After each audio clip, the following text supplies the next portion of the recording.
யாருக்கு பதில் தோணுதோ நீங்க வந்து அப்படியே சொல்லிடலாம். ஓகே, இப்படிப்பட்டவங்க கிடையாது, என்ன நினைச்சாதீங்க.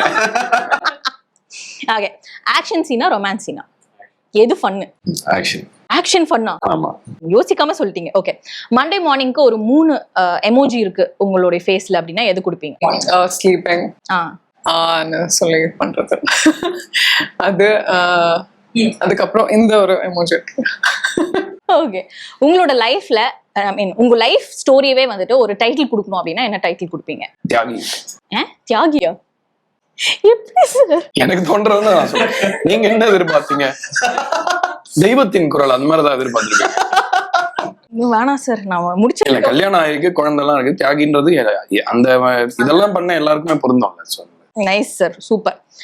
ஸோ ஒரு படம் அது வந்து கில்ட்டி ப்ளஷருக்காக நீங்க பார்த்துட்டே இருப்பீங்க, ஆனா அது ரொம்ப மட்டமான படம், நான் வெளியில சொன்னா ஐயோ என் இந்த படம்லாம் நீ பாக்குறியா அப்படின்னு கேட்பாங்க, அப்படின்ற மாதிரி ஒரு படம் எடுத்து விடுங்க. ஐயோ சொல்ல முடியாது, அதுதான் சொல்லுங்கன்னு கேக்குறேன். பேர் சொல்ல விரும்பல. கல்யாணம் சம்பந்தப்பட்டே ஒரு படம் எனக்கு தெரிஞ்சது, எனக்கு அப்படி ஃபீல் ஆச்சு. பிகாஸ் நான் இந்த படத்துக்காக நான் கல்யாணம் சம்பந்தப்பட்ட படங்கள் நிறைய பார்த்தேன், ஏதாவது கனெக்ட் ஆகுது, அதுல எனக்கு அப்படி ஒரு படம் தோணுச்சு.